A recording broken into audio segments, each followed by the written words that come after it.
रीवा जिले के गढ़ थाना क्षेत्र के ग्राम गढ़ नई गढ़ी मोड़ पर संचालित निजी सनराइज पब्लिक स्कूल के समीप दीवार ढहने से 4 बच्चों की मौत हो गई। वहीं एक बच्चा और एक महिला गंभीर रूप से घायल है।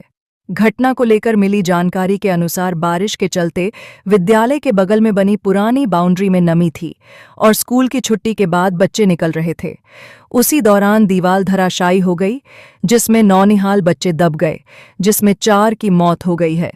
वहीं एक बच्चा और एक महिला गंभीर रूप से घायल है, जिन्हें मेडिकल कॉलेज रीवा इलाज के लिए लाया गया है। इस घटना के बाद क्षेत्र में अफरा तफरी का माहौल मच गया। घटना की सूचना पर घटनास्थल पर रीवा पुलिस अधीक्षक और रीवा कलेक्टर पहुंचे हैं, तो वहीं इस भीषण हादसे के बाद स्थानीय प्रशासनिक अमले, पुलिस और आम जनों द्वारा राहत बचाव कार्य करके मृत बच्चों का शव मलबे से बाहर निकाला गया और गंभीर रूप से घायलों को अस्पताल उपचार के लिए भेजा गया है। ये बेसिकली जो है वहाँ पर एक सनराइज स्कूल है गढ़ में, और गढ़ वहीं पे नई गढ़ी मोड़ पर एक जो है एक उनका सोनी का घर है, उनकी जो वॉल बनी हुई थी वो बारिश के कारण अचानक धंस गई और बच्चे जो है वो वापस अपने घर की तरफ जा रहे थे। 5 बच्चे और एक लेडी थी जो उनको साथ में थी, प्रजापति करके, वो साथ में ले जा रही थी। अचानक वो वॉल में सब नीचे धसक गई तो उसमें दब गए हैं। उनको तत्काल रेस्क्यू करके और हॉस्पिटल भेजा गया। हॉस्पिटल भेजने पर ये ज्ञात हुआ है कि 4 लोग जो है उनकी 4 बच्चों की दुखद डेथ हो गई है और बड़ा ही हृदय विदारक और दुख वाला हादसा है ये। इसमें एक बच्चा और वो लेडी, उनको संजय गांधी मेडिकल कॉलेज भेजा गया है और पूरा प्रशासन जो है स्पॉट पे अभी। तहसील की गढ़ थाना क्षेत्र की है। गढ़ में ये एक स्कूल संचालित होता है, सनराइज पब्लिक स्कूल। जब इसकी छुट्टी हुई है स्कूल की तो बच्चे छुट्टी के वक्त जो 6 लोग बाहर निकले हैं। पड़ोस की आगे की एक जो दीवार थी, जो एबंडेंट प्रकार का एक प्लॉट दिख रहा है खाली छोड़ा हुआ, उसकी दीवार ढह गई, जिसमें 5 बच्चे और एक जो बच्चों को लेने के लिए उनके परिवार की कोई गार्जियन आई हुई थी, वो दब गई थी। तो इसमें जब बच्चों को सबको बाहर निकाला गया तो इसमें 4 बच्चों की मृत्यु हुई है और एक बच्चा जो घायल था उनको मेडिकल कॉलेज रेफ़र किया गया है। एक और जो गार्जियन थी वो भी घायल हैं, उनकी भी प्राथमिक चिकित्सा के बाद उनको भी मेडिकल कॉलेज रेफ़र किया गया है।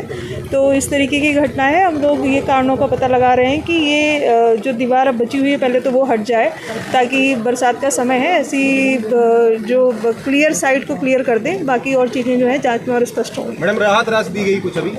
राहत राशि की अभी चर्चा हुई है भोपाल में और बहुत जल्दी इसकी भी सूचना हम आपको। मैडम, नियमों के पालन कर रहा था क्या आप? ये स्कूल संचालक की जो जांच है वो हम लोग कराएंगे और स्कूल की जांच इसके उपरांत होगी। प्रथम दृष्टया जो मामला है वो इस तरीके का संज्ञान में आया है।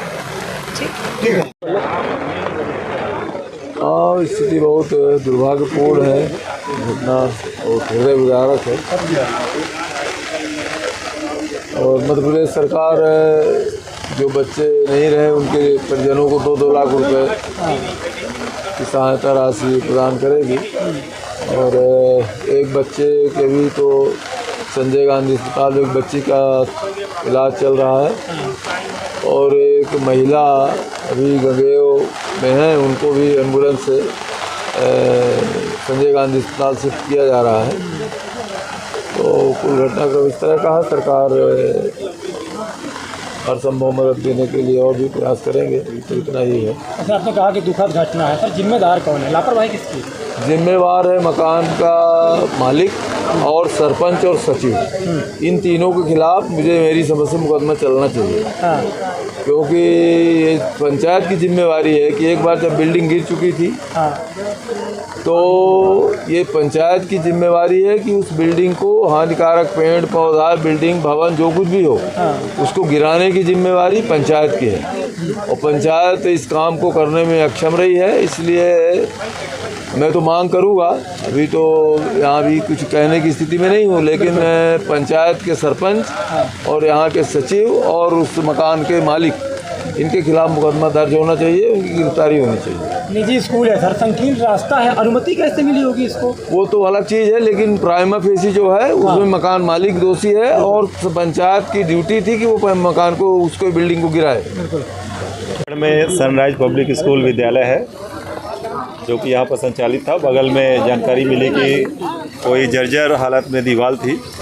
दो नामदेव भाइयों के परिवार का ये शायद कुछ मामला था, जिसमें ये था कि वो हटाएंगे ऐसे करके आज 4 बच्चे काल कवलित हो गए और एक, जैसा अभी कलेक्टर मैडम ने भी बताया, वहाँ संजय गांधी मेडिकल कॉलेज में उसको रेफ़र किया गया है और एक कोई उनके अभिभावक थी, वो आई थी, तो उनका भी फ्रैक्चर हो गया। अभी मैं वहाँ पर गंगोह में 4 बच्चों को मतलब अवस्था में देख के आया। बहुत ही हृदय विदारक एक प्रकार से ये घटना घटी। इसमें संबंधित जो भी ये जैसे दीवार जिनकी थी उन पर कार्रवाई विधिवत जो है, मैं कहूँगा कि जो कानूनी कार्रवाई होगी उस पर करेंगे और बच्चों के साथ जो भी न्याय संगत मतलब सरकारी मदद प्राप्त होगी उसके लिए मैं कलेक्टर मैडम से और सीएम साहब से भी बात करके चर्चा करके उन्हें दिलाने का प्रयास करूँगा। विधायक जी, जब कोई बड़ी घटना हो जाती है उसके बाद विधायक, मंत्री, सांसद सहित प्रशासनिक जिम्मेदार मौके पर पहुंचते हैं। इसके पहले भी आपने एक जर्जर विद्यालय भवन का निरीक्षण किया था, उसी में बच्चे बैठ रहे हैं, कोई सुधार कार्य नहीं हुआ अभी तक, तो क्या माना जाए? बड़ी घटना की इंतजार में आप लोग रहते हैं। मैं तो अक्सर ऐसे विद्यालयों का निरीक्षण करता रहता हूँ और संबंधित अधिकारियों को मैं ये बोलता भी रहता हूँ कि मतलब इस प्रकार से ये जर्जर भवन है, इसके लिए कौन जिम्मेदार है, और जो संबंधित विभाग है और जो अधिकारीगण है उनको मैं लिखित वे में और अपने लेटर पैड में भी उनको सूचित करता हूँ। तो कुछ देर पहले ही मैं भीड़ में गया था, वहाँ पर जो छात्रावास था बच्चियों का, उसको मैंने जर्जर हालत में देखा। संबंधित आयुक्त महोदय को मैंने भोपाल में सूचित किया। इस विद्यालय में भी एक आध बार पहले आया था और ये दीवार से संबंधित मेरे को संज्ञान था, लेकिन अब आज ये मूसलाधार बारिश के चलते ये दीवार ढह गई और अब ये दुर्भाग्य ही है कि बच्चों को जो है आज दिवंगत होना पड़ा। इस तरह की मौत का जिम्मेदार कौन है? 4 जो मौतें हुई मासूम की, मौत का जिम्मेदार कौन होगा? जांच कब तक पूरी होगी? मौत के लिए वर्तमान में यहाँ पर तो जिम्मेदारी सीधे तौर पर जो दीवार है उसके ऑनर पर ही आएगी, क्योंकि यहाँ पर ये मेरे को जो जानकारी मिली है कि 2 भाइयों के बीच का ये कुछ विवाद का मामला था और दोनों को ही स्कूल के संचालक और विद्यालय के जो अभिभावक गण थे वो लोग बोलते रहे कि इसको जो है ढहा दो, गिरा दो या आपस में मतलब समझौता कर लो, लेकिन उन लोगों ने भी नहीं सोच के रखा था कि आज ये दीवार इस बारिश में जो है गिर जाएगी। उन्होंने भी कोई जानबूझ करके तो ऐसा नहीं किया था, लेकिन किसी न किसी पर तो जिम्मेदारी बनेगी। जब कोई विद्यालय की मान्यता दी जाती है तब विद्यालय